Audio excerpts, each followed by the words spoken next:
가지고 말씀으로 찾아오신 하나님이란 제목으로 여러분과 말씀 나누기 원합니다. 우리는 지난주에 다윗이 밧세바를 범하고 또 밧세바의 남편이었던 우리아까지 죽인 그 이야기를 우리가 살펴보았습니다. 이렇게 파렴치한 범죄를 저질렀지만 그럼에도 불구하고 다윗은요, 우리가 11장 안에 있는 내용으로만 보자면 여전히 이스라엘 백성들 안에서는 성군이었습니다. 그리고 하나님의 말씀대로 다스리는 왕으로 비춰지고 있었습니다. 심지어는 어느 정도로 더 선한 왕으로 비춰졌냐면 자기의 최측근이었던 우리아가 전쟁터에서 전사한 것을 보고 그의 아내, 그의 가족이 이제 과부로 남아있을 수밖에 없으니까 그를 자기의 아내로 받아들임으로 책임져 줄 줄 아는 정말 긍휼이 풍성한 왕으로 이스라엘 백성들 앞에 비춰져 있다라는 것을 확인해 보았습니다. 자, 그렇지만 사람들 눈에 그렇게 보였다 할지라도 하나님 보시기엔 어땠다고요? 정말로 악했다라는 것이죠. 그 악함이 어떤 정도였습니까? 정말 불쾌하고 참을 수 없을 만큼 역겨웠던 그런 죄악이었다라고 하나님께서 보셨다고 말씀을 드렸습니다. 자, 그렇다면 다윗의 어떤 행동이 그렇게 역겹고 불쾌했냐? 그것은 다윗이 행한 어떤 일 그 자체가 아니라 그 일이 일어나도록 만드는 다윗 안에 있는 본성, 그것 자체가 하나님 보시기에 악하고 역겨웠던 것이다 라는 거죠. 자, 그러니까 여러분, 다윗은 신앙생활을 정말 잘하다가 어쩌다 한번 넘어져서 실수하여 이런 일을 벌인 것이 아닙니다. 오히려 다윗은 언제라도 그런 범죄를 저지를 수 있는 본성을 가지고 있는데 그 본성에 대하여 하나님이 은혜를 베푸셔서 그것이 드러나지 않고 있었지만 결국 뭡니까? 그것이 드러남으로 말미암아 이 죄를 저지르게 되었다. 결국 그렇게 하나님의 은혜 가운데에서도 이런 죄를 저지를 수밖에 없는 그 본성, 그거 자체가 하나님 앞에 너무 불쾌했다. 그것이 너무 싫었다. 하나님께서 그렇게 말씀하고 계시는 것이에요. 자, 그러니까 여러분, 저와 여러분 우리를 살펴봐도요, 우리의 모습이 어떠하냐? 우리는 흙탕물 같은 존재다라고 생각할 수 있습니다. 우리의 본성이 그래요. 무슨 얘기냐면 여러분, 우리의 본성이 그냥 아무런 상관없이 아무런 일 없이 평탄할 땐 어떤 모습이에요? 그 위에 비춰진 물처럼 깨끗하게 비춰집니다. 진흙이 다 가라앉아가지고 이 물은 정말 깨끗한 그런 물이구나 라고 느껴질 그런 모습이 있어요. 그러나 만약에 어떤 무엇이 그 흙탕물 안에 뭐예요? 분탕질을 하게 되면 어떤 일이 일어납니까? 그 가라앉아 있던 모든 것이 다 휩쓸리면서 뭐예요? 다시 구정물이 되어지는 것처럼, 여러분, 오늘 저와 여러분 우리의 인생도 마찬가지 아닙니까? 우리가 평탄할 때 그냥 아무 일이 없을 땐 뭐예요? 누가 봐도 괜찮은 사람처럼 보이죠. 그죠? 옆에 계신 분들 한번 보십시오. 범죄하게 생기셨습니까? 아니요, 그렇게 생긴 사람 별로 없습니다. 그죠? 인상이 저처럼 이렇게 험악하게 생기지 않고서는 그렇지 않고서는 저 사람 보고 범죄하겠다 이렇게 생각하지 않아요. 다 뭐예요? 정말 천사같이 다 보기에 좋고 좋아 보이는 사람처럼 보여요. 그러나 어느 한 포인트에 어떤 일이 일어나고 어떤 상황 가운데 어떤 사람을 통해서 뭐예요? 욱하는 어떤 지점이 나타났을 때 뭡니까? 그 사람의 내면이 얼마나 악한지, 그 사람의 성격이 얼마나 죄 가운데 더러운 모습을 가지고 있는지가 분명하게 드러나는 것이 저만의 모습일까요? 아니죠. 오늘 이 자리에는 우리 모두의 모습이다라고 생각이 되어집니다. 맞아요. 그렇게 우리 안에 내재되어 있는 그 악한 본성이에요. 그냥 내버려두면, 가만히 두면 별거 아닌 것처럼 보이지만 결국 우리 안에 그 흙탕물처럼 우리의 인생을, 우리의 인격을, 우리의 삶을 그렇게 흙탕물처럼 바꾸어 버리는 그 우리 안에 있는 이 죄악된 본성, 이것이 하나님이 너무 싫다라고 말씀하고 계신다라는 거죠. 자, 그런데 그렇게 다윗 안에 그 죄악된 본성으로 말미암아 이 범죄하게 되었을 때에 하나님께서 즉각적으로 그에게 뭔가를 하셨는가? 다윗에게 어떤 일이 일어났습니까? 그러지 않죠. 아무 일도 일어나지 않았습니다. 오히려 몇몇 사람을 제외하고 뭐예요? 다윗이 무슨 짓을 저질렀는지 알지 못한 채로 그렇게 지냈던 것 같습니다. 여러분, 어느 정도였냐면 그렇게 지낸 세월이 어느 정도였냐? 우리 11장 27절 상반절 말씀만 같이 한번 읽어볼까요? 시작. 그 장례를 마침에 다윗이 사람을 보내 그를 왕궁으로 데려오니 그가 그의 아내가 되어 그에게 아들을 낳으니라. 지금 다윗이 밧세바를 범하고 우리아를 죽이고 난 이후에 뭐가 있었어요? 아들을 낳게 되는, 누가요? 밧세바가 아들을 낳았다고 이야기를 하고 있습니다. 자, 그렇다면 여러분, 이 짧은 한 구절 안에 어느 정도의 시간이 지났을 것 같으세요? 여러분, 임신하고 자녀를 낳았다. 몇 개월 정도 시간이 걸려요? 최소한 10개월 정도는 시간이 걸리잖아요.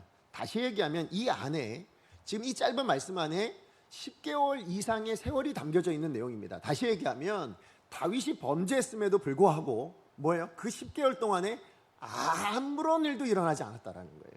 그러니까 바세바를 범하기 전이나 바세바를 범하고 우리아를 죽이고 난 그 이후의 10개월 이상의 그 삶 안에서도 그냥 평범한 일상을 다윗은 살아내고 있었다라는 것이죠.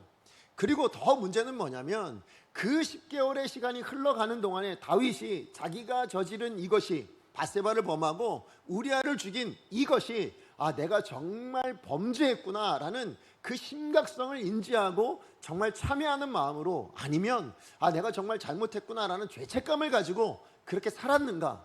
그러지 않았다라는 거예요. 어떻게 알 수 있냐? 오늘 본문에 그렇지 않고 살아갔기 때문에 12장 첫 절이 뭘로 시작합니까? 하나님이 나단 선지자를 보낸 것으로. 왜 보내셨어요? 네가 잘못했다라는 걸 지적해 주시기 위해서잖아요. 다시 얘기하면 나단 선지자가 오기 전까지 그 10개월이 넘는 시간 동안에 다윗은 내가 범죄했구나, 내가 하나님 앞에 잘못했구나 라는 생각이 1도 없었다라는 거예요. 그냥 옛날처럼, 난 이전처럼 나는 괜찮은 사람, 나는 여전히 나쁘지 않아 라고 생각하며 그렇게 자기 인생을 살아내고 있었다라는 것입니다. 여러분, 분명히 간음이잖아요. 그죠? 간음이잖아요. 우리아를 죽인 건 뭡니까? 살인이잖아요. 지금 다윗이 율법을 몰라서, 십계명을 몰라서 살인하지 말라, 간음하지 말라, 이걸 몰라서 지금 나는 괜찮은 사람이라고 생각하고 있었을까요? 아니겠죠. 분명히 다윗은 율법을 잘 알아요. 어느 정도요? 다윗 자체가 하나님 말씀 중심으로 살았던 사람이고, 그죠? 하나님의 말씀을 따라 살아냈던 사람, 그게 바로 다윗의 모습이었어요. 여전히 이스라엘이라는 나라도 어떻게 다스렸습니까? 하나님의 뜻을 따라 다스리려고 노력했던 왕. 그래서 다윗이 다스렸을 때 이스라엘 안에 어떤 일이 일어났습니까? 공의가 있었다고 이야기할 만큼 그렇게 하나님의 뜻대로 이스라엘을 다스리려고 했던 사람이 다윗이라면 하나님의 뜻을 모르고는 안 될 거 아닙니까? 다시 얘기하면 다윗은 하나님 말씀을 아는 사람이었습니다. 십계명을 모를 리가 없어요. 자, 그런데 분명히 살인하고 분명히 간음했음에도 불구하고 다윗은 자기가 범죄한 줄 모르고 그냥 평범하게 아무 일상에 문제 없이 죄책감 느끼지 않고 그렇게 살아내고 있었다라는 것입니다. 왜 그랬을까요? 어떻게 이런 일이 가능했을까요?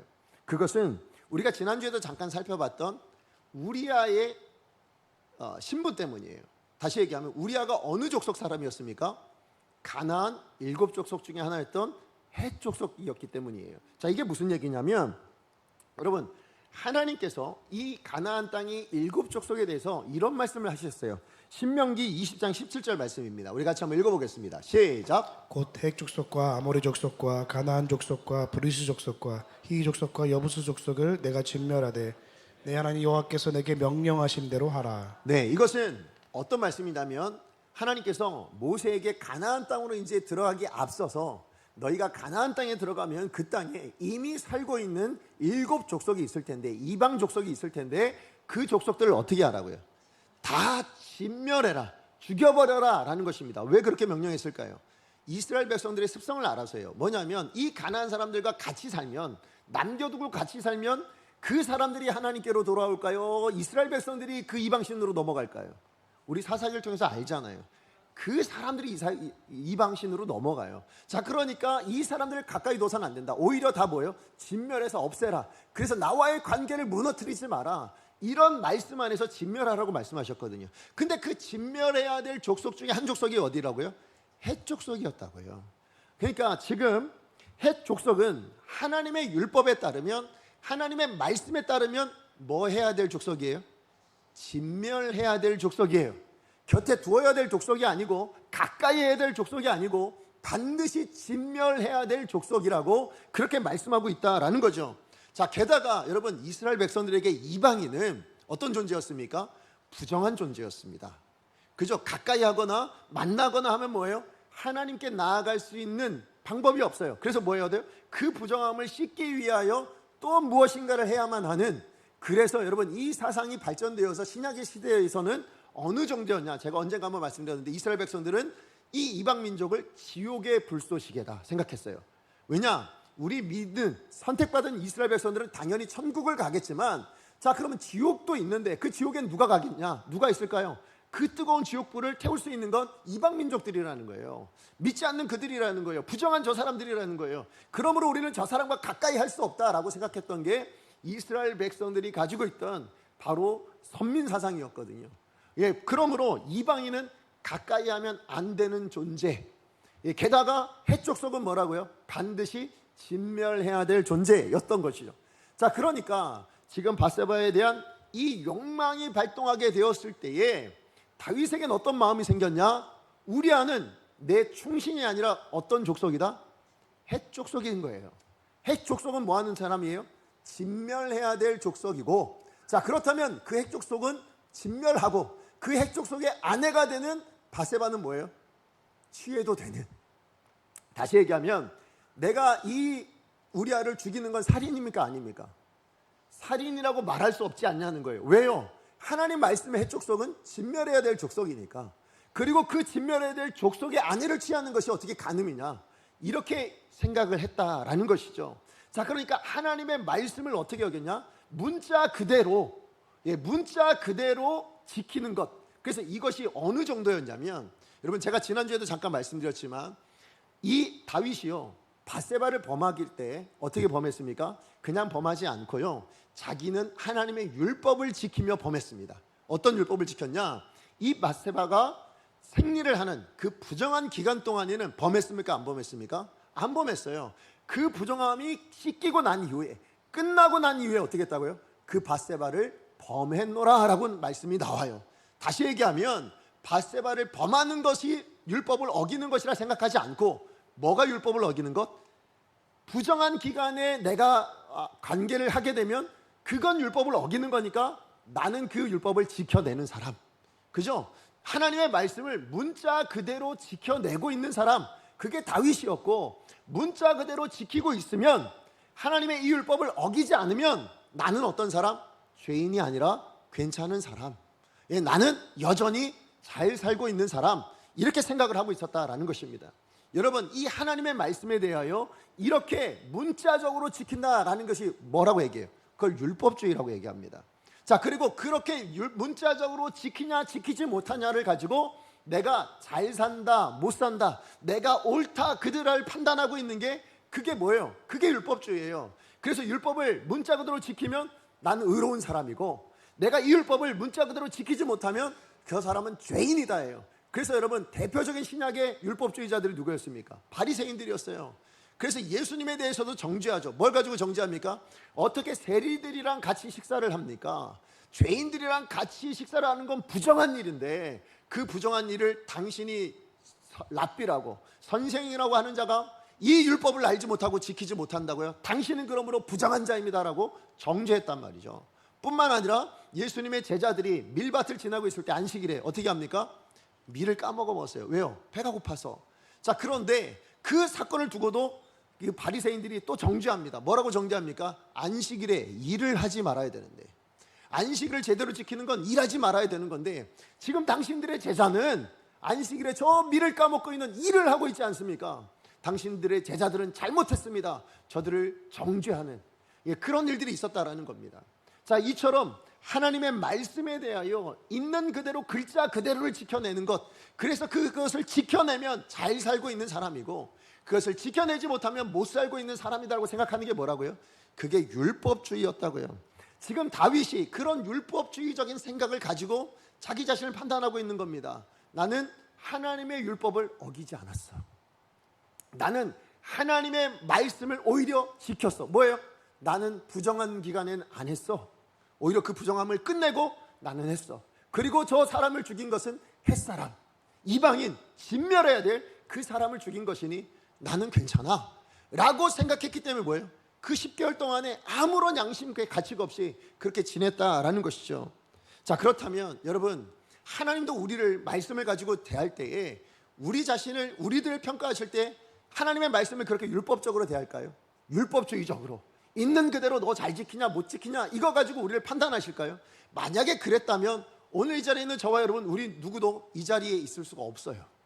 만약에 하나님이 율법 그대로, 말씀 그대로를 문자 그대로 지키냐 지키지 않냐를 가지고 보신다면 오늘 저와 여러분, 우리는 다 어떻게 됩니까? 지옥 가 있어야죠. 그죠? 만약 그것을 판단하셨다면 우린 다 죄인입니다. 왜요? 우리 안에 있는 죄성, 아까 말씀드렸던 그 죄성이 늘 올라오잖아요. 지난 한 주간에 안 올라오셨습니까? 올라오셨잖아요. 자, 그렇다면 율법을 지키지 못하셨으니 여러분들은 다 뭐예요? 하나님의 심판받아 마땅한 죄인들입니다. 예, 그러니 우리는 다 지옥 가 있어야 정상인 거죠. 자, 그럼에도 불구하고 우리는 이 자리에 있습니다. 자, 그렇다는 얘기는 뭐예요? 하나님은 말씀을 율법주의적으로 문자 그대로를 지키냐 아니냐, 이것도 중요하지만 그것보다 더 중요한 것이 있다라는 것이죠. 어쨌든 여러분, 중요한 건, 정말 중요한 건 뭐냐면, 그럼에도 불구하고 하나님이 우리를 대하실 때요, 가지고 있는 기준이 뭐냐면 사실 하나님의 말씀인 건 맞아요. 그죠? 말씀을 가지고 우리를 대하고 계십니다. 말씀이 기준입니다. 특별히 어떤 말씀이요? 하나님 우리 가운데 언약하신 것들, 그죠? 하나님의 이 언약된 말씀을 가지고 우리를 돌보고 계세요. 자, 그런데 문제는 뭐냐면, 자, 우리가 하나님의 말씀을 지키냐 안 지키냐는 그 하나의 뭐 죄 아니면 어떤 사건, 이것을 가지고 하나님이 우리를 판단하시는 것이 아니라, 여러분, 더 중요한 것은 뭐냐면 하나님의 그 말씀 안에 담아놓으신 하나님의 의도요, 그 말씀 안에 담아놓으신 하나님의 마음이요, 그 말씀 안에 담아놓으신 하나님의 뜻이 무엇이냐가 더 중요하다라는 것입니다. 이것을 우리가 헤아리지 못하면 여러분, 하나님 말씀, 하나님의 뜻을 온전히 이해하지 못한 것이 되고 맙니다. 여러분, 죄가 뭘 것 같으세요? 죄가 뭡니까? 내가 어떤 행위 하나를 잘못한 것, 그것이 죄가 아니에요. 여러분, 성경이 이야기하는 죄는 뭐냐면, 여러분, 하마르티아라는 말로 쓰여지는데, 그것은 관역에서 빗나가다, 예, 아니면 목적을 잃어버리고 방향에서 벗어나다, 이런 의미를 가지고 있는 겁니다. 다시 얘기하면 하나님의 뜻, 하나님의 마음, 거기서 뭐예요? 벗어나 있는 상태가 죄예요. 그러니까 하나님의 마음에서, 하나님의 뜻에서 벗어나 있는 상태지, 그 벗어나게 만드는 어떤 사건 자체를 죄라고 이야기하잖아요. 성경은 벗어나 있으니까 죄가 되는 거예요.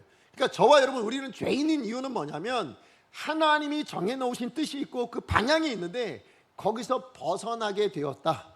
그래서 죄인인 거예요. 그러니까 오늘 본문에 다윗을 보면 여러분, 분명히 율법 자체로 보자면 뭐예요? 간음이라고 말할 수 없을지 몰라요. 왜요? 해촉속이었으니까, 해촉속의 아내였으니까 살인이라고 말할 수 없을지 몰라요. 그러나 그게 하나님의 마음이었냐는 거예요.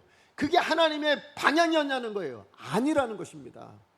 하나님이 이 말씀 안에서 그들을 향하여 다윗에게 가지셨던 마음이 뭡니까? 그것은 문자 그대로 해시 족속이냐 아니냐, 이방인이냐 아니냐가 아니라 그들을 대하여 하나님의 어떤 마음이시냐를 놓쳐버렸다라는 것입니다. 자, 그러고 보면 하나님께 사람을 대할 때 말씀으로 대하지만 또 하나의 기준이 있다면 그건 뭐냐면 바로 긍휼이라는 것입니다. 예, 하나님이 이 말씀을 통해서 무엇을 드러내고 계시냐? 여러분, 이 말씀을 통해서 우리를 정죄하고 우리를 심판하고 그래서 우리의 죄악들을 드러낸 것으로 끝내냐? 그러지 않습니다. 물론 말씀이 가지고 있는 가장 커다란 능력은 뭐냐면 바로 우리의 죄성을 드러내는 겁니다. 그죠? 말씀 없이는 우리는 죄인인 줄 몰라요. 그렇지 않습니까? 하나님이 먼저 찾아오셔서 우리 가운데 말씀으로 우리 자신을 드러내지 않으시면 우린 누구도 나 스스로 나는 죄인입니다 라고 생각하고 살아가는 사람이 없어요. 예, 그냥 잘 살고 있는 것처럼, 아무 문제가 없는 사람인 것처럼 그렇게 삽니다. 그러나 말씀이 우리 가운데 들어왔을 때, 우리의 심령 골수를 쪼개고 있을 때에, 그래서 우리의 마음과 생각이 판단되어질 때 뭐가 드러납니까? 내가 죄인이구나 라는 것이 드러나요. 그게 깨달아지고 알아지게 되어집니다. 자, 그런데 그렇게 드러내신 목적이 다만 그래, 너 잘못했으니까 심판, 너 잘못했으니까 너는 죄인이니까 끝, 그걸로 끝내시기 위해서가 아니라는 거예요. 왜 우리에게 이 말씀을 통해서 우리 자신을 드러내실까요? 왜 말씀이란 기준으로 우리 가운데 찾아오셔서 우리 자신을 그렇게 속속들이 다 드러내고 계시느냐? 네가 죄인이다 아니다 이걸 판별해내셔서 우리를 단지 심판하시기 위해서가 아니라 오히려 뭐 하시기 위해서? 구원하시기 위해서잖아요. 우리를 용서해 주시기 위해서인 거예요. 자, 이 용서와 이 구원이 무엇에서 시작되었는가? 아까 우리가 읽었던 말씀에 뭐예요? 우리가 열심히 잘해서 그렇습니까? 우리가 뭔가 구원을 위해서 열심히 행동했고 우리의 그 구원을 향한 마음이 진심이어서 그래서 하나님이 그 마음과 열심을 보고 우리를 구원해 주셨냐? 그러지 않아요. 우리 구원은 어디서 나왔다고요? 아까 로마서 말씀 우리가 기도할 때 읽었잖아요. 뭡니까? 긍휼이에요. 우리를 긍휼히 여겨주셔서 우리를 용서해 주고 계시는 거예요. 용서하시기 위해서, 우리를 긍휼히 여겨주시기 위해서 말씀으로 우리의 죄됨을 보여주고 계시는 것입니다. 그러므로 여러분, 이 긍휼이 하나님의 말씀 안에 담겨놓은 하나님의 뜻이에요. 근데 우리는 그걸 몰라요. 문자 그대로만 판단합니다. 우리 신앙생활도 그렇게 신앙생활해요. 그래서 뭐 하냐면 내가 신앙에 뭔가를 하고 있으면 난 잘하고 있는 사람. 그래서 내가 신앙생활에 뭔가를 조금 더 하면 저 사람은 잘하는 사람, 좋은 사람, 신앙이 뛰어난 사람이라고 생각합니다. 그러나 아니요, 하나님은 그렇지 않아요. 여러분, 그 신앙생활에 잘하냐 못하냐, 뭐 예배를 몇 번 들었냐, 기도를 얼마큼 많이 했냐, 아니요, 그것도 중요하지만 더 중요한 건 뭐예요? 그걸 통해서 뭐가 드러나고 있냐는 거예요. 그걸 통해서 내가 잘났습니다, 내가 잘하고 있습니다가 드러나면 그건 하나님의 뜻이 아니에요. 뭐가 드러나야 돼요? 하나님의 마음이 드러나고 있어야죠. 하나님의 뜻이 드러나고 있어야죠. 여러분의 신앙생활이 하나님의 하나님 되심을 드러내고 있습니까? 여러분의 신앙생활을 통해서, 여러분의 삶을 통해서 하나님의 긍휼이 흘러가고 있습니까? 나타나고 있습니까? 그런 열매가 맺어지고 있습니까? 아니요. 여러분, 혹시나 내가 신앙생활을 30년 했고 그것이만 쌓여져 있고 내가 기도를 이만큼 했고 그래서 어떤 사람, 만약에 기도를 못하면 저 사람은 잘못된 사람, 만약에 이러고 있다면 이건요, 하나님이 드러나는 게 아니잖아요. 여러분, 그래서 드러난 건 뭡니까? 정죄하는 거 아닙니까? 비난하는 거 아닙니까? 비판하는 거 아닙니까? 그게 하나님의 마음인가요? 아니요, 그건 성령의 열매이지도 않아요. 여러분, 죄의 열매, 육신의 소욕의 열매가 뭡니까? 비난하고 시기하고 정죄하는 겁니다. 여러분, 성령의 열매는 뭡니까? 참는 겁니다. 사랑하는 겁니다. 인내하는 겁니다. 그게 화평하는 겁니다. 이게 성령이 맺어지는 열매예요. 다시 얘기하면 하나님의 말씀이 우리의 삶 안에서 드러날 때 내가 정말 신앙생활을 잘한다는 건 뭘로 나타나야 돼요? 하나님의 뜻이 드러나는 거예요. 그래서 여러분, 신앙생활이라는 것은 신앙이 삶으로 드러나는 거예요. 다시 얘기하면 신앙은 인격으로 나타나야 되는 줄로 믿습니다. 어떤 인격이요? 하나님 닮은 인격이요. 하나님 아버지의 마음이 드러나는 것이요. 그것으로 드러나는 것이 온전한 신앙이에요. 하나님이 뜻하시고 바라시는 말씀을 주신 목적인 줄로 믿습니다. 그런데 우리는 이 말씀 가지고 정죄하기를 더 좋아합니다. 비판하기를 더 좋아합니다. 이 말씀 가지고 옳고 그름을 따지기를 좋아합니다. 아니요, 하나님은 옳고 그름도 중요하지만 그것을 통해서 궁극적으로 뭘 드러내고 싶으신다고요? 용서하시는 하나님 아버지의 마음, 그 긍휼을 드러내기를 하나님 원하고 계신다라는 것입니다. 그래서 여러분, 다윗이 범죄했을 때 하나님이 즉각적으로 심판하지 않으시잖아요. 그죠? 오히려 얼만큼이요? 그 10개월이 넘는 기간 동안 하나님께서 그냥 두셨어요. 왜 두셨을까요? 하나님이 포기하셔서, 나는 사울처럼 그냥 다윗 안 되겠다, 이건 사울보다 더 심한 범죄를 저지르고 있는데 내가 도저히 참을 수 없다, 그래서 포기하신 겁니까? 아닙니다. 하나님이 다윗에게 언약하신 바가 있어요. 뭡니까? 나는 결단코 너를 다시 버리지 않겠다. 누구처럼? 사울처럼 버리지 않겠다. 그 약속을 따라 하나님이 인내하고 계신 거예요. 그러고 보면 여러분, 긍휼로 말씀으로 찾아오신 이 긍휼의 하나님 안에 이 긍휼에 뭐가 담겨져 있을까요? 하나님의 인내가 담겨져 있는 줄로 압니다. 그래서 우리가 이 자리에 있는 거예요. 우리는 범죄하고 있잖아요. 여전히 하나님의 자녀이면서도 하나님의 말씀대로 살아내지 못하고 우리의 뜻과 우리의 생각과 우리의 마음대로 우리 안에 있는 이 본성이 요구하고 있고 솟아나는 대로 그렇게 살아내고 있습니다. 그럼에도 불구하고 오늘 우리가 이 자리에 있는 이유는 하나님이 우리를 인내하고 계시기 때문인 거예요. 그 긍휼로 말미암아 담겨져 있는 그 인내가 우리 가운데 작동되고 있어서 언제까지일까요? 하나님 나라에 부르실 때까지. 그때까지 우리를 인내하고 계신 거예요. 만약에 인내하지 않으셨다면 당장 심판하고 끝내시면 될 일이잖아요. 근데 하나님 우리를 인내하고 계십니다. 그 인내의 과정이 얼만큼이었어요? 10개월이었어요. 그런데 다윗이 돌아왔던가? 그러지 않았어요. 그래서 여러분, 하나님께서 어떻게 하세요? 인내만 하신 것이 아니라 뭐 하셨어요? 이제는 찾아오셨습니다. 어떻게 찾아오셨습니까? 나단을 통하여, 말씀을 통하여 하나님이 찾아오셨다라는 것입니다. 그러니까 다시 한번 말씀드려요. 말씀을 통하여 하나님이 우리 가운데 먼저 찾아오지 않으면요, 우리의 연약함이 거기 있는 거예요. 우리가 죄인인 줄 몰라요. 하나님이 먼저 우리 가운데 찾아오셔서 우리의 죄인됨을 드러내지 않으시면 우리는 잘 살고 있는 줄 알아요. 그런데 그러지 않다고요. 우리는 하나님이 찾아오시지 않으면 언제라도 내가 죄인 중에 괴수인 줄 몰라요. 회개하지를 못해요. 그게 우리들의 모습이에요. 그래서 하나님이 우리를 인내해 주시고, 뿐만 아니라 인내만이 아니라 뭐라고요? 우리 가운데 찾아와 주시는 하나님. 그래서 정말로 하나님은요, 하나님과 우리 사이에 맺어진 이 언약을 잊어버리고 살거든요. 때로는 외면하고 살거든요. 그런데 하나님은 결단코 외면하지도, 그것을 포기하지도 않으시고 항상 이 언약의 기초에서 뭐예요? 우리를 다시 회복시키기 위해서 지금도 일하고 계시는 하나님이신 줄로 믿습니다. 그래서 하나님이 오늘 우리 안에 담겨진, 그래서 여러분, 이 긍휼이라는 것 안에 긍휼을 베푸신 하나님인데요, 이 긍휼 안에 뭐가 담겨져 있을까요? 하나님의 인내가 담겨져 있고요, 또 뭐가 담겨져 있을까요? 용서가 담겨져 있어요. 이 인내와 용서가 담겨진 이 긍휼을 오늘 저와 여러분, 우리 모두에게도 부어주고 계신 줄로 믿습니다. 그래서 우리가 이 자리에 있을 수 있는 거예요. 그저 우리처럼 악하고 우리처럼 범죄해도 우리 내면은 은밀한 안에 여전히 죄가 솟구치고 있음에도 불구하고 우리가 이렇게 살아있을 수 있는 이유, 우리가 이렇게 예배할 수 있는 이유는 긍휼을 베푸시는 하나님이 우리 가운데 찾아오셔서 그 긍휼 안에 뭘 담아내고 계세요? 인내와 용서를 담아내고 계셔서. 그럼에도 불구하고 이것을 잘 누리지 못하는 인생이 너무 많아요. 이것을 알지 못하고 여전히 죄악 가운데 살아내는 인생들이 너무 많습니다. 왜 그럴까요? 분명히 하나님이 찾아오셨는데 왜 이걸 누리지 못할까? 오늘 본문을 통해서 우리가 두 가지를 좀 찾아보면서, 여러분, 오늘 본문에 나온 다윗의 모습을 통해서 우리가 이 은혜를 누리며 살아가는 인생 되어야 되지 않겠습니까?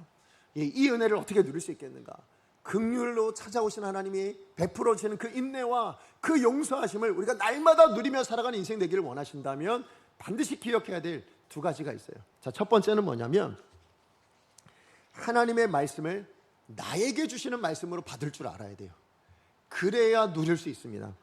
오늘 하나님께서 나단 선지자를 보내셔서 하신 이야기는 굉장히 짧은 이야기죠. 단순한 이야기입니다. 뭐요? 부자가 있었습니다. 그 옆집에 가난한 사람이 살고 있었어요. 근데 이 부자는 얼마나 부자였는지, 양과 소가 엄청나게 많았습니다. 근데 이 가난한 사람은 얼마나 가난했는지 오로지 새끼 양, 암양 하나가 전부였을 뿐이에요. 그런데 이 부자는 어떻게 삽니까? 이 암양을 자기 딸처럼 여기며 그렇게 살았다라고 이야기합니다. 자, 그런데 이 부자한테 누가 찾아옵니까? 손님이 한 사람 찾아와요. 손님이 찾아왔는데, 손님이 찾아오니까 이 부자가 이 손님을 대접하기 위해서 자기에게 많은 그 양들 아니면 소들 가운데 한 마리를 취해서 잡은 것이 아니라 어떻게 해요? 그 가난한 사람의 새끼 양을 빼앗아 가지고는 어떻게 했습니까? 그 손님에게 대접했노라 라는 이야기입니다. 이 짧은 이야기를 전했어요. 자, 이 얘기를 전했을 때 다윗이 그 이야기를 듣고는 어떻게 합니까? 극대노를 합니다. 자, 우리 5절에서 6절 말씀 같이 한번 읽어보겠습니다. 시작. 다윗이 그 사람으로 말미암아 노하여 나단에게 이르되 여호와의 살아계심을 두고 맹세하노니 이 일을 행한 그 사람은 마땅히 죽을 자라. 그가 불쌍히 여기지 아니하고 이런 일을 행하였으니 그 양새끼를 네 배나 갚아 주어야 하리라 인지라. 오늘 여기에도 보면 다윗이 율법에 얼마나 능통한 사람이었는지를 알 수 있어요. 하나님 말씀에 뭐냐면, 사실 양 한 마리를 손해를 끼치잖아요. 자, 그러면 율법에서는 그 양에 대한 손해를 어떻게 갚으면 되냐면 4배로 갚으면 됩니다. 그러니까 한 마리였으면 몇 마리로 돌려주면 돼요? 4마리로 돌려주면 율법이 말하는 것을 다 지키는 겁니다. 자, 그런데 오늘 그것을 분명히 알매도 불구하고 오늘 다윗은 단지 4마리를 갚는 것으로는 분이 풀리지 않으셨어요. 자, 그래서 다윗이 지금 뭐라고 얘기합니까? 여호와의 살아계심을 두고 말하노니 뭐라고 얘기합니까? 죽여야 된다라는 거예요. 저 나쁜 인간은 반드시 죽여야 된다라는 것입니다. 왜 그랬을까요? 빼앗은 것도 빼앗은 거지만 뭐예요? 부자라는 그 권세를 가지고 그렇게 가난한 자에 대해서 뭐예요? 긍휼히 여김이 없었다라는 거예요. 그죠? 이 긍휼의 마음, 그걸 잃어버린 이 부자는 뭐라고요? 죽여버려야 된다. 지금 그렇게 극대노를 하고 있었다라는 것입니다. 게다가 다윗이 더 화가 났던 이유는 뭐냐면, 지금 이 이스라엘은 누가 다스려요? 다윗이 다스리고 있잖아요. 자기가 다스리고 있어요. 근데 뭘로 다스려요? 하나님의 말씀으로 다스리는, 다시 얘기해서 공의가 흐르고 있는 그런 나라, 짐이 다스리고 있는 이 나라 안에, 그 공의가 이루어져야 될 이 나라 안에 이스라엘 백성 가운데 이런 파렴치한 인간이 있다고? 이런 마음이 든 거예요. 그죠? 내가 지금 다스리고 있는 이 나라 안에. 그러니까 제가 그래서 사극을 한번 생각해 봤어요. 사극에서, 우리나라 그 사극 안에서 보면 만약에 이 상황이라면 뭐라고 아마 대사를 했을까? 아마 이랬을 거라 생각을 하면서 제가 한번 해봤어요. 뭐냐면, 짐이 다스리는 나라에 어찌 이런 일이 가능하단 말이냐. 그래서 뭐라고 했을까요? 당장 그놈을 잡아서 하옥시키고, 어떻게 했을까요? 왜 사약을 내리든 뭐예요? 뭐 사지를 찢든 목을 치든 참수형을 치든 하고, 그 다음 뭐예요? 저 가난한 자에게는 4배를 갚아주어라, 이렇게 말하지 않았을까요? 그죠? 엄청나게 어쨌든 극대노를 하고 있습니다. 자, 그렇게 극도의 화를 내고 있는 그 다윗을 향해서 그때 나단이 뭐라고 얘기합니까? 오늘 7절 말씀에 이렇게 얘기하죠. 우리 같이 한번 7절 3절 읽어봅니다. 시작. 나단이 다윗에게 이르되 당신이 그 사람이라. 이스라엘 하나님 여호와께서 이와 같이 이르시기를. 네, 지금 뭐라고 얘기하고 있습니까? 당신이 그 사람입니다, 이렇게 얘기하고 있어요. 여러분, 제가 이 말씀을 읽을 때 나단 선지자가 대단하다라고 생각됐어요. 왜 그럴까요? 야, 어떻게 왕 앞에서 이렇게 얘기할 수 있지? 그죠? 자칫하면 뭐예요? 자기 목숨이 날아갈 수도 있는 건데, 그것도 아니면 하다못해 왕에게 미움을 당할 수 있을 건데, 그런데 이 절대 권력 앞에서 당당하게 네가 죄인이야, 네가 바로 그 죄인이야 라고 말할 수 있는 이 담대한 마음, 진짜 하나님의 사람이라면 이래야 되지 않을까. 다시 얘기하면, 하나님의 말씀을 전하는 사람이라면 이렇게 굽히지 않고 하나님의 뜻을 하나님의 뜻대로 전해야 되지 않을까라는 그런 마음, 야, 이 사람 진짜 대단하다 라는 마음도 들었지만요, 사실은 저는 이 나단보다 더 눈여겨봐야 될 게 누구였냐면 바로 다윗이었어요. 여러분, 다윗의 반응을 보십시오. 지금 자기가 뭐예요? 일국의 왕이잖아요. 그 나라에서 자기보다 높은 자가 없다고 여겨질 만큼의 왕, 권세 최고의 정점에 있는 왕이었습니다. 자, 그런데 그 왕에게 신하가, 아니 일국의 백성이, 물론 선지자이긴 하지만 와가지고 네가 죄인이에요 라고 이야기한다면 기분이 좋을까요? 아무도 안 좋으실걸요. 여러분, 여러분이 무슨 잘못을 하나 했는데 어떤 사람이 와가지고 야, 너 그렇게 잘못했잖아, 그럼 여러분 뭐라 그러세요? 알아, 그만해, 이렇게 나올 거예요. 그죠? 근데 또 와가지고는 잘못했잖아, 안다고. 또 와서 뭐라 그래요? 잘못했잖아. 그럼 뭐, 그 다음에 어떻게 돼요? 안다고, 그만해. 그래서 화가 나겠죠. 그죠? 그게 우리들의 심성이에요. 그게 우리들의 마음이에요. 자, 그런데 다윗의 입장에서는 뭐예요? 자기가 왕인데, 왕에게 와가지고 한낱 선지자가, 일국의 백성이 와가지고 당신이 그 죄인입니다 라고 지적한다면 아마 굉장히 불쾌했을 거라 생각이 되어집니다. 그런데 다윗은 뭐라고 얘기합니까? 불쾌하다고 여기지 않아요. 오히려 뭐라고 얘기합니까? 예, 제가 그 죄인 맞습니다, 그렇게 고백해요. 자, 우리 13절 상반절 말씀입니다. 우리 같이 한번 읽어보겠습니다. 시작. 다윗이 나단에게 이르되 내가 여호와께 죄를 범하였노라 하매. 네, 맞아요. 지금 제가 그 죄인입니다, 제가 잘못했습니다, 예, 맞아요, 제가 그 사람 맞습니다, 이렇게 정직하게 인정하고 고백해요. 다시 얘기하면, 나단, 당신이 말한 그 하나님의 말씀이 바로 나에게 주시는 말씀이었군요. 예, 저를 향한 말씀이었군요. 이거를 인정하고 받아들였다라는 거예요. 그랬더니 일어난 일이 뭡니까? 여러분, 13절 그 이후에 일어난 일은 하나님의 용서였습니다. 예, 그 용서가 다윗에게 바로 즉각적으로 이루어지는 그 은혜를 누리게 되었다라는 것입니다. 여러분, 그러고 보면 하나님의 말씀이 나에게 주시는 말씀으로 들려지지 않을 때 일어나는 현상이 뭘 것 같으세요? 오늘 다윗이 보여주고 있잖아요. 뭐 하고 있습니까? 그 악한 인간에 대한 비난이고 정죄입니다. 그죠? 분명히 그 말씀이 나에게 주신 말씀이었는데 다윗은 몰랐어요. 다윗에게 주시는 말씀이었는데, 하나님의 뜻이었는데 다윗은 처음에 몰랐어요. 어떤 인간에게 주시는 뜻인 줄 알았어요. 그랬더니 뭐합니까? 저 인간 죽여버려야 되는데, 저 인간, 저 사람 율법에 따라 4배를 갚아줘야 되는데 비난하고 정죄하는 일이 일어나게 된다는 것입니다. 그런데 그것이 내게 주어지는 말씀으로 들려지니까 뭐예요? 다윗에게 변화가 나타나고 하나님께서 베풀어 주시는 그 말씀으로 찾아오신 하나님의 뜻과 의도가 다윗에게 누려지는 역사가, 그 용서의 은혜가 나타나게 되는 것을 보게 됩니다. 여러분, 여러분 하나님의 말씀을 듣게 될 때요, 그게 어떤 상황에서든, 아니면 오늘 같은 이런 주일 예배이든, 아니면 여러분이 말씀을 읽다가 하나님의 뜻을 발견해오지고 하나님의 음성으로 들려오지게 되든, 그렇게 들려왔을 때 그 말씀은 여러분 반드시 기억하셔야 됩니다. 나에게 주시는 말씀이에요. 우리는 보통 어떤 하나님의 말씀을 들으면 누군가가 들어야 될 말씀처럼 생각할 때가 많아요. 누군가를 떠올려요. 그런데 아니요, 하나님은 항상 나에게 말씀하시는 분이세요. 만약에 누군가에게 말씀하길 원하셨다면 하나님이 직접 그에게 말씀하시겠죠. 어떤 상황, 어떤 루트를 통해서든 하나님은 그에게 말씀하실 거예요. 그러나 하나님은 지금 여러분이 듣게 하셨다면, 지금 여러분이 읽게 하셨다면, 그건 누군가가 아닌 나에게 주시는 말씀으로 받아야 될 줄로 믿습니다. 그렇게 되어질 때 그 말씀이 원하는 방향이 되어지는 하나님의 뜻을 발견하게 되는 거예요. 그죠? 그 하나님의 뜻이 나타나고 누려지게 되는 겁니다. 내가 나에게 주시는 말씀으로 받을 때, 그때 비로소 하나님의 말씀이, 말씀으로서의 온전한 영향력이 나타나게 되는 줄로 믿습니다. 그러므로 여러분, 하나님 말씀 들을 때 내가가 아니고 내가 라는 것으로 받아들일 줄 아는 저와 여러분 되어지기를 간절히 소망합니다. 그 어떤 때에도요, 이 말씀은 네가 들었어야 되는데 이런 식으로 반응하시면 안 돼요. 그건 하나님의 뜻이 아닙니다. 하나님은 내게 말씀하시는 분이시다. 반드시 기억하시길 간절히 소망합니다. 자, 그런가 하면 두 번째로 우리가 기억해야 돼요. 하나님의 은혜를 누리기 위해서 우리가 반드시 기억해야 될 건 뭐냐면, 그렇게 들려지는 그 하나님의 말씀을 내게 주시는 말씀이라면 여러분 그 말씀을 업신여기지 마셔야 됩니다. 자, 오늘 나단 선지자가요, 다윗이 죄인이다 라는 걸 분명히 전하잖아요.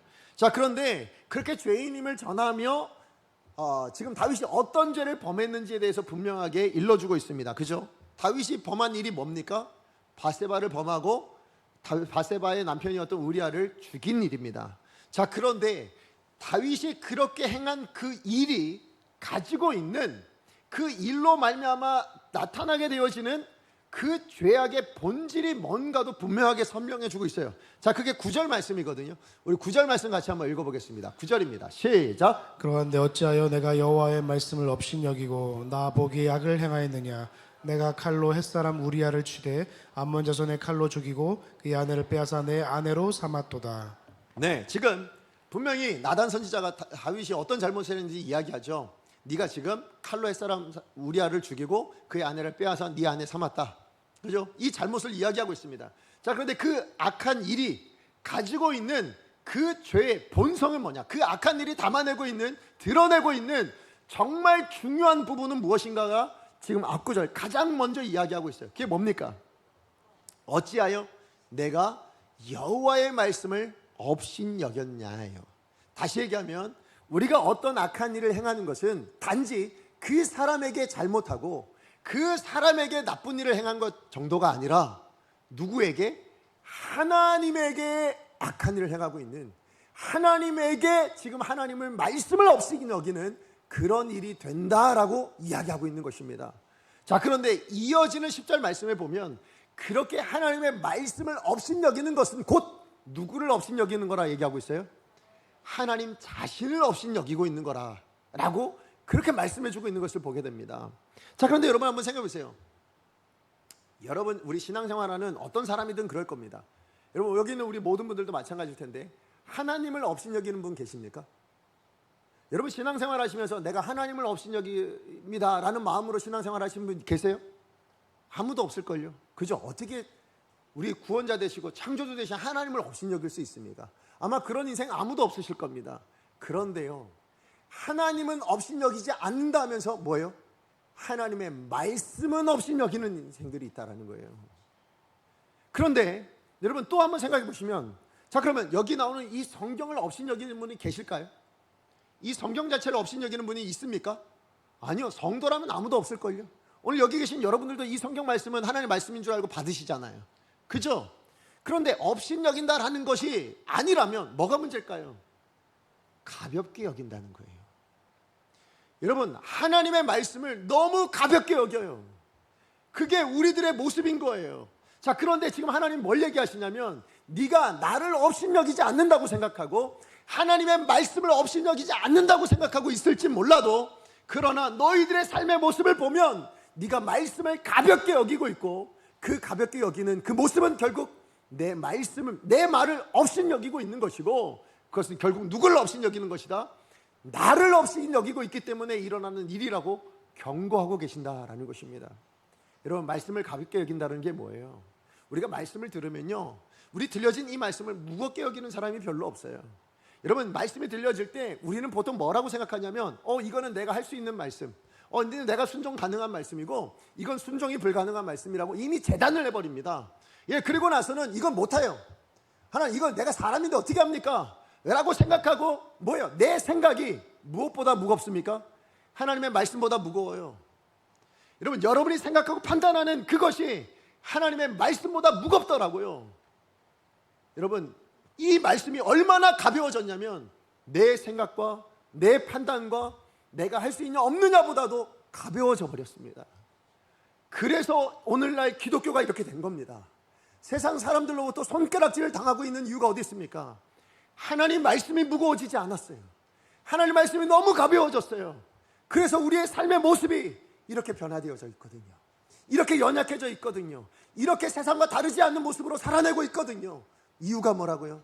하나님의 말씀을 가벼이 여기고 있는 태도. 그런데 그 근원을 가보면 결국 뭐냐? 우리는 그렇지 않은 것처럼, 나는 잘 살고 있는 것처럼 다윗처럼 그렇게 여기겠지만 아니라는 거예요. 하나님 보실 땐 너는 나를 업신여겨, 내 말씀을 업신여겨, 이 말씀을 재단하고 네 뜻대로 판단하고 가벼이 여기고 살아가고 있는 거 아니냐, 그렇게 말씀하고 있다는 것입니다. 여러분도 여러분 자신 한번 돌아보세요. 어떤 말씀을 지키고 어떤 말씀은 안 지키고 계십니까? 여러분, 하나님의 모든 말씀은 반드시 우리가 순종해야 될 하나님의 뜻인 줄로 믿습니다. 어떤 것은 지켜도 되고 어떤 것은 내가 할 수 없는 것이니까 못 지켜도 된다라는 말씀을 주셨을까요?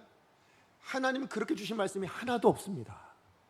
오늘 우리에게 이 성경 66권을 주셨다면 이것은 우리가 다 지켜내야 될 하나님의 뜻으로 주신 줄로 믿습니다. 이것을 반드시 우리는 가벼이 여기지 않고 무겁게 지켜내야 한다는 것입니다. 그런데 우리는 가벼이 여깁니다. 무엇보다요? 내 뜻보다, 내 생각보다, 내 판단보다 가볍게 여깁니다. 내 상황보다 가볍게 여깁니다. 하나님을 무겁게 여기지 않습니다. 하나님을 업신여기고 살아가는 게 우리들의 모습이다라고 하나님께서 경고하고 계십니다.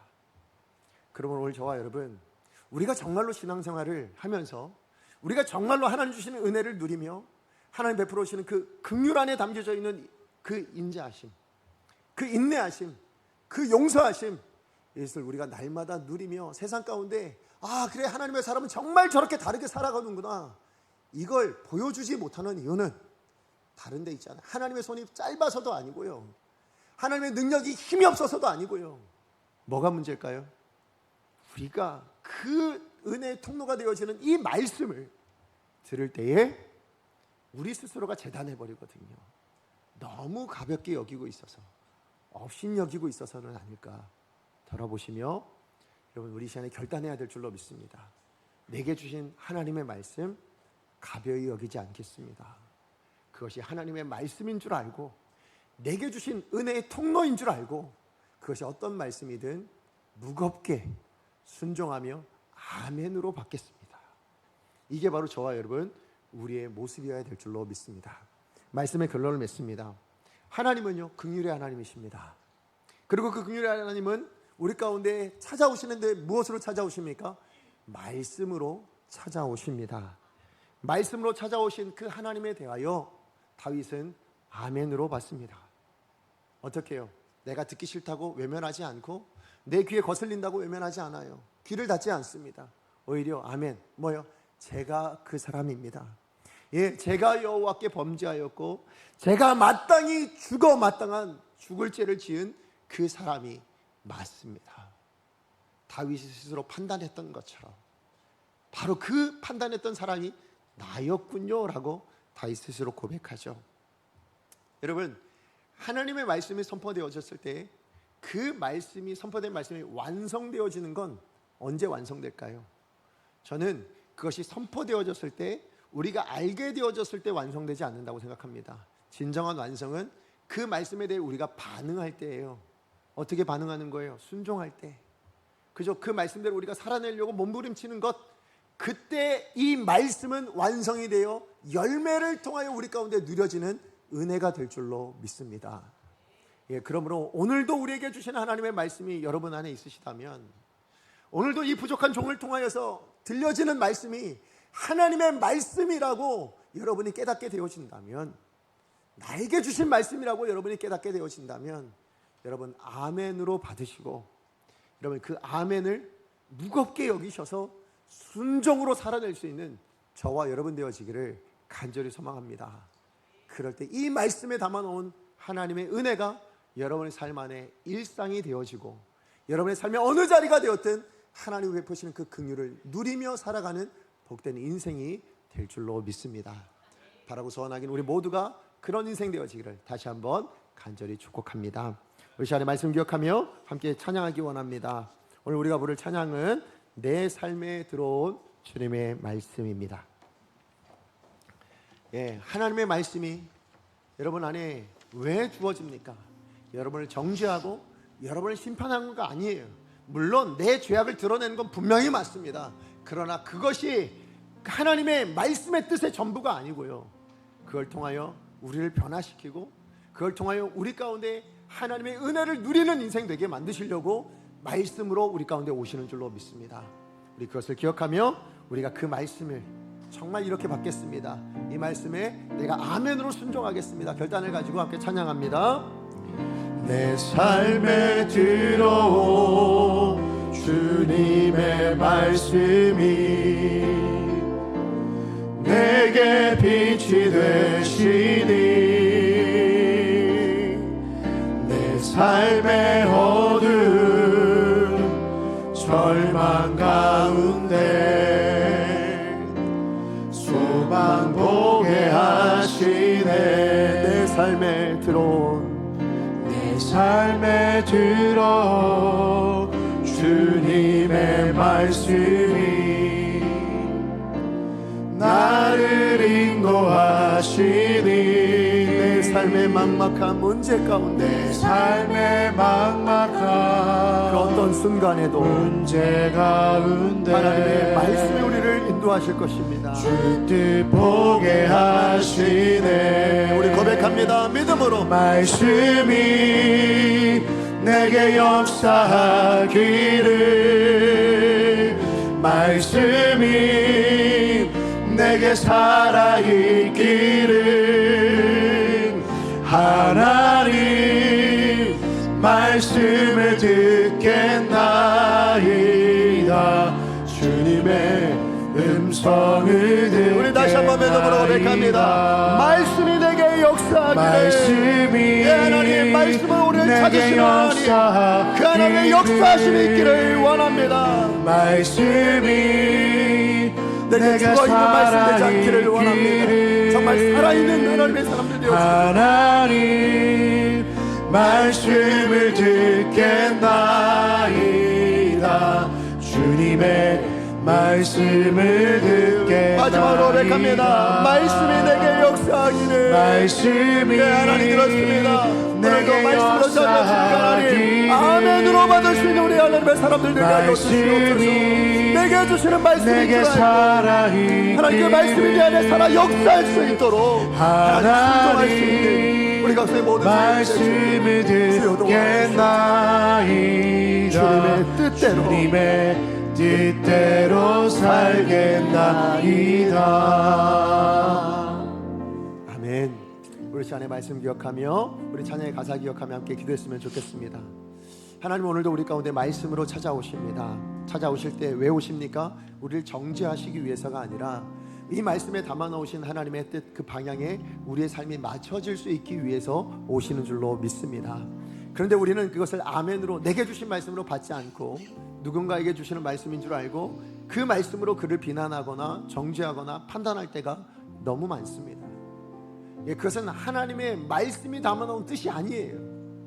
그런데 우리는 성령의 열매를 맺지 못하고 하나님의 뜻의 열매를 맺어내지 못하고 오히려 세상에 육체의 소욕이 맺어내는 것들로 하나님의 말씀을 가지고도 그런 열매들을 맺어내는 게 우리들의 죄악된 본성이라는 것을 오늘 또 하나님께서 우리 가운데 말씀하여 주셨습니다. 왜 그렇습니까? 그게 내게 주시는 말씀인 줄 알지 못하고 또 그 말씀을 너무 가벼이 여기는, 다시 얘기하면 하나님을 무겁게 여길 줄 모르는, 경외할 줄 모르는 우리 안에 있는 죄악된 본성 때문이라고 하나님 또 말씀하여 주셨습니다. 오늘도 이 말씀이 하나님께서 여러분에게 주신 말씀인 줄 안다면 이제 우리가 어떻게 해야 될까요? 이 말씀을 내게 주신 말씀으로 받고 이 말씀을 가벼이 여기지 말고 무겁게 아멘으로 받아들이고 순종할 수 있는 인생 되게 해달라고 기도하시기를 원합니다. 그럴 때 하나님이 이 말씀의 방향 안에 하나님의 뜻에 합당한 그 열매, 그 은혜를 우리 안에 누리도록 다윗이 그렇게 누렸던 것처럼 오늘 저와 여러분 우리에게도 그렇게 누려지게 될 줄로 믿습니다. 주여 말씀을 순종할 수 있는 능력을 주옵소서. 주여 능력을 주옵소서. 우리 한번 외치고 하나님 앞에 기도합니다. 주여 능력을 주옵소서. 예, 하나님 그렇습니다. 실수하며 기도하며 나아갑니다. 오늘도 말씀으로 찾아오신 하나님, 하나님 그 말씀 하나님 그 말씀이 그 말씀을 다른 사람에게 주시는 주의 말씀을 듣지 않게 하시고 하나님 누군가에게 주는 말씀 주의 말씀으로 듣게 하여 주시옵소서. 우리 부족하고 연약합니다. 오늘 아버지 하나님 그 말씀이 오늘 나에게 주의 말씀으로 듣게 하여 주옵소서. 우리 귀를 열어주시고 마음을 열어주시옵소서. 하나님 그 말씀을 통해서 아멘으로 화답하게 하나님의 뜻으로 그 말씀으로 내 삶 가운데 담아놓은 하나님의 방향을 하나님 우리 왕이 되어주시고 하나님 우리의 그 자리를 살아갈 수 있도록 믿습니다. 인도하여 주시옵소서. 하나님 우리가 율법대로 하나님 율법주의적으로 말씀 그 자체를 지켰냐 아니냐 하나님 그 이면 안에 하나님 아버지의 마음이 무엇인가 하나님 아버지의 뜻이 무엇인가를 우리가 돌아볼 수 있도록 나를 돌아보게 하시고 말씀을 지켜내도록 하나님 말씀으로 성령의 열매를 맺어낼 수 있는 하나님을 닮아가는 주의 도구로 선한 주의 주의 도구로 사용하는 주옵소서. 복된 주의 성도를 될 수 있도록 인도하여 주옵소서. 사랑하는 하나님 감사합니다.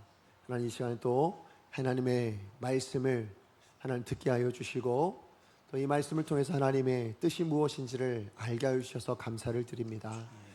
하나님 우리는 하나님의 말씀이 들리지만 하나님 그것이 하나님의 말씀인 줄 알지도 못했고 하나님 또 말씀이 들리지만 그것이 내게 주신 말씀으로 받지도 못했고 그 말씀이 들리지만 그 말씀을 너무 가벼이 여겨서 내가 실천할 수 있는 것만 받아들이는 그런 우리들의 연약한 모습이 있었음을 하나님 오늘 말씀을 통해서 우리의 그 모습들을 드러나게 해주셔서 감사를 드립니다.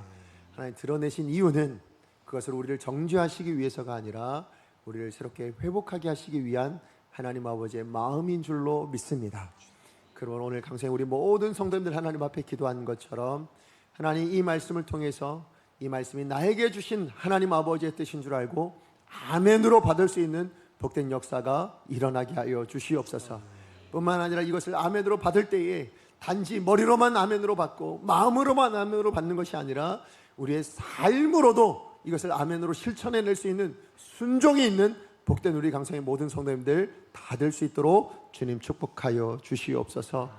그래서 이 하나님의 말씀을 순종해 나갈 때에 하나님 이 말씀을 통하여 드러내는 그 열매가 육신의 소욕으로 나타나는 것들이 아니기를 원합니다. 하나님 그 열매가 하나님이 맺기 원하시는 방향인 성령의 열매들로 나타날 수 있도록 주님 축복하여 주시옵소서.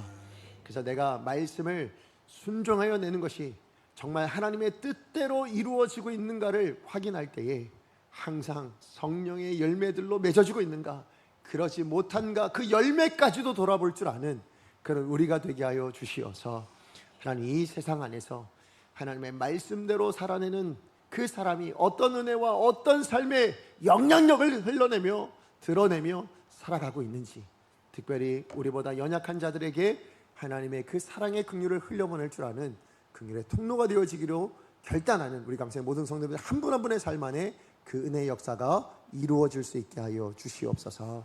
예수님의 이름으로 기도합니다. 아멘. 이제는 우리 주 예수 그리스도의 은혜와 하나님 아버지의 다음이 없는 사랑하심과 성령 하나님의 교통하심과 충만하신 역사하심이 오늘 주신 그 하나님의 말씀을 나에게 주신 말씀인 줄 알고 아멘으로 받고 그 말씀 안에 담아놓으신 하나님 아버지의 뜻을 내게 주신 그 뜻인 줄 알고 무겁게 여기고 그래서 하나님을 경외하는 마음으로 하나님을 업신여기지 않는 마음을 가지고 순종하는 삶을 통하여 이 땅에 하나님의 사람으로서의 선한 영향력을 흘려보내며 이 땅에 하나님이 베풀어 주시는 그 긍휼을 누리며 살아가는 인생 되기로 결단하는 우리 강성교회 모든 성도님들 머리 위에, 가정 위에, 사업장 위에, 그리고 우리 자녀들과 그들의 진로와 비전 위에, 그리고 지금도 그 말씀을 들고 세상을 향해 나아가는 모든 교회와 성도님들 머리 위에 이제부터 영원까지 함께 있을지어다. 아멘.